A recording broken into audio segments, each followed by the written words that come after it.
What is a biblical fast? How do I do a biblical fast? How do I even begin a biblical fast? I'm Pastor Steve. Our church is La Viña de Gracia in La Caleta, Colombia, just outside the capital city of Bogota. We are in the middle of our 40-day time of prayer and fasting, declaring war in the heavenlies, victory in the earth. Thank you for following with us. And this is what I want to talk to you. What is a biblical fast? How do I do a biblical fast? Where do I even begin? Always lots of questions. So I want to share with everyone some practical tips and comments on fasting, and in particular, some things that I do personally. I generally have several calendar dates and events that I like to refer to when starting my fasts. I like to start on the first day of a month. And then this makes it very easy for me to know exactly what day of my fast I'm on. In other words, if the date is the 5th of the month, then I know that I'm on my 5th day of fasting. If the date is on the 12th, then I know that I'm on the 12th day of my fast, and so on. I also like to pick a special day or event to begin my fast, especially the longer fasts. Now, I like to start on January 1st because it's the beginning of a new year, and fasting is a great way to kick off and set the tone spiritually for the incoming year. I also like to use my birthday to start my fasting. It is obviously an important date for me, and although it does make it a little more complicated to track the actual days that I have been fasting, you can use any date or special event that makes sense to you. It is more important that you actually begin fasting than it is what day you begin with. Another thing, and this may sound gross or out of place, but even though you are fasting and not eating solid foods, be sure that you remember to brush your teeth regularly, maybe more often than you normally would. Those around you will appreciate your spiritual effort all the more. So there are two types of fasts commonly practiced by Christians today: a partial fast and a complete fast.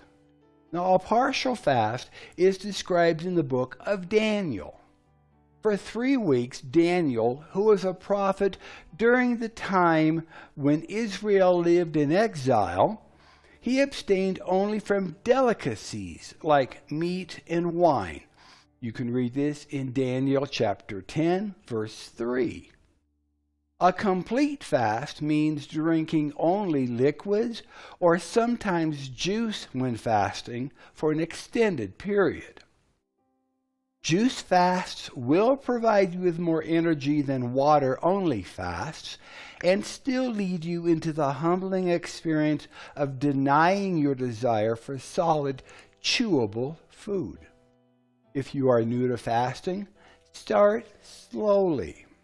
Progressive steps helps your body become accustomed to the drop in food intake.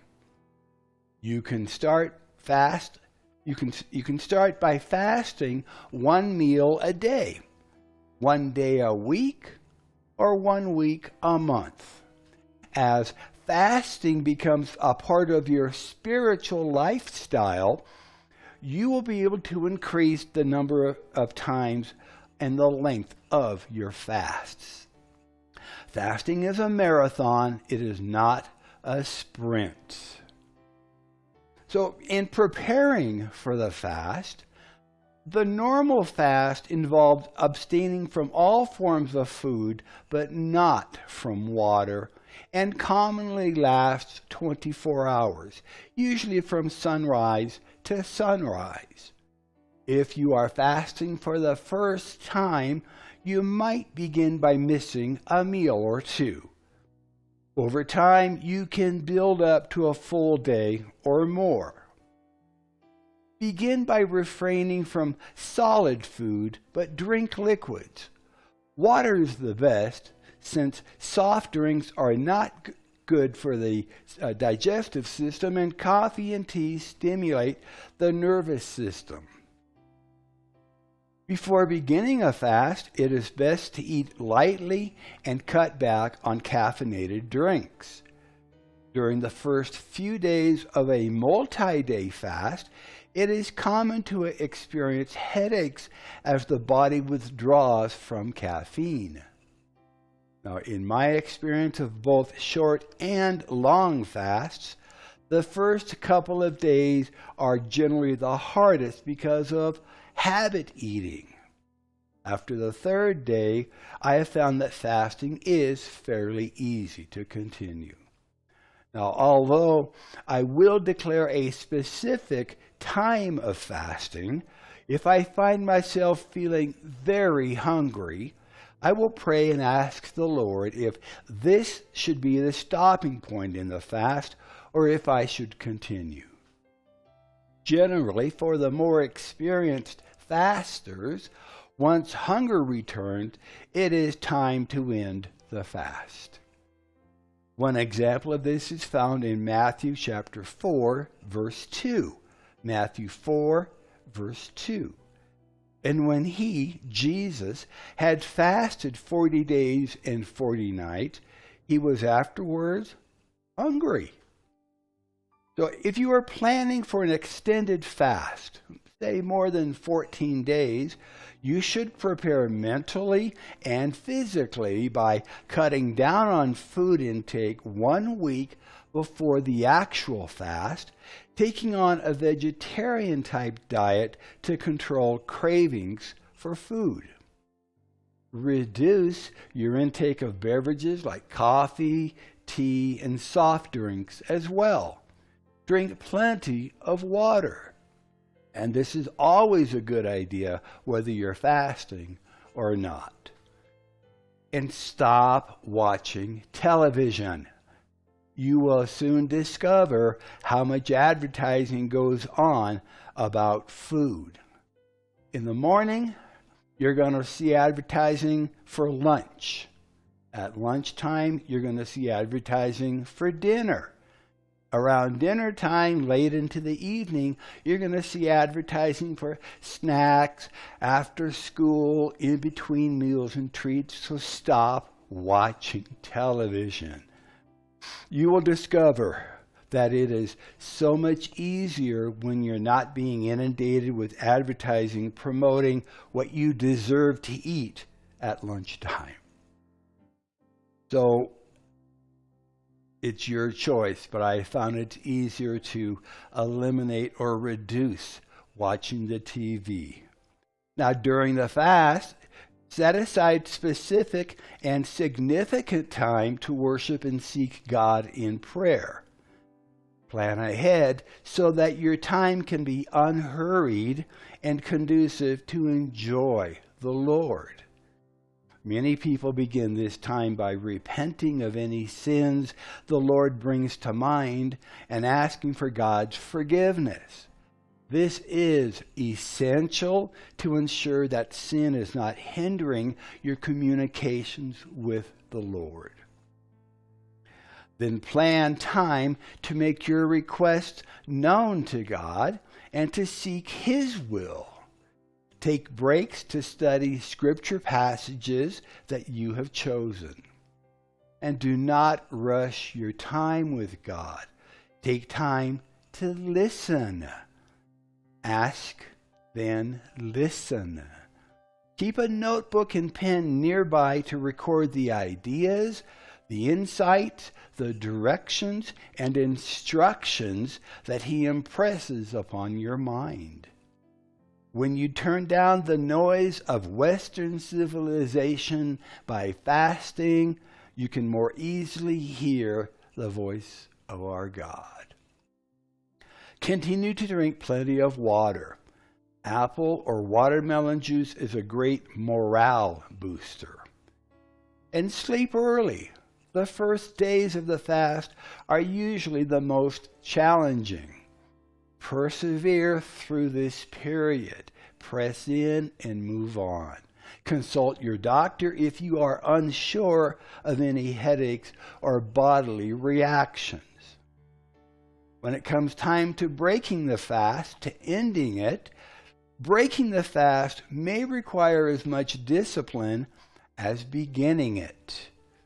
During the fast, your stomach contracts and your body's digestive and elimination systems are at rest. The longer you fast, the more the digestive organs need to reactivate before functioning at full speed. If you plan to fast only 1 or 2 days at a time, it is best to end the fast with a small glass of fruit juice as your first meal. Gradually introduce small amounts of easily digestible foods such as yogurt, soup, fresh fruit, and cooked vegetables. If your fast continues longer than just a few days, you should continue with juices for a day or more before gradually introducing more substantial foods like yogurt, soup, and fruit. And if you can, homemade soup is better than the store-bought canned soup. There's a lot of sodium in what you buy in the stores. That's just a personal preference of mine. Now be sure that you introduce new food in small quantities and that you chew it very well. You should stop eating at the slightest sensation of fullness. If fasting only a few days at a time, ending the fast should be easier. If you have built up to and desire to fast longer, you should consult your physician and review a health book on fasting. Now, according to the Food and Nutrition Encyclopedia, for healthy individuals, and this is a quote, for healthy individuals, no harm results from short-term fasting. End of the quote. The average person can go without food between 21 and 40 or more days before the body begins to eliminate vital tissue, called starvation. I'm going to read that. I'm going to say that again. The average healthy person can go without food between 21 and 40 or more days before the body begins to eliminate vital tissue. If you have underlying health issues such as pregnancy, anemia, behavioral disorders, or other chronic health problems, you should never fast without consulting a physician first. So, what if you fail at fasting? What if you get partway through and grab a meal? Well, fasting is a marathon, not a sprint. It takes time to build up your spiritual fasting muscles. If you fail to make it through your first fast, don't be discouraged. You may have tried to fast too long the very first time, or you may need to strengthen your understanding and resolve. Keep trying until you do succeed. God will honor you for your faithfulness. There have been times in my fasts that I wanted to go a certain length of time, and I only made it 10 days into it. Just continue, or maybe that's the right time to stop your fast. Start again fresh a week or two later. Pray about it and declare the time. It's not a competition. It is a marathon. God will indeed honor you for your faithfulness. So in conclusion, fasting is a way God's people have humbled themselves before Him for more than 3,000 years. Jesus, David, and many other followers of our God have gone without food for a little while to worship and pray to the one who supplies all of our needs. You will be in good company along your dedicated time of prayer and fasting. Preparation is planning with a purpose. Planning with a purpose is what preparation is all about. If you will set aside a little time and seek the Lord about your reasons for fasting and for how long your fast should be, you will have great success. Start slow and easy, making fasting and prayer a regular part of your spiritual exercise in life. And always ask the Spirit of God to help you when you declare your time of prayer and fasting. So I'm Pastor Steve, and may the Lord richly bless you, prosper you, and keep you safe as you follow hard after Him. Until next time, we'll see you then. God bless.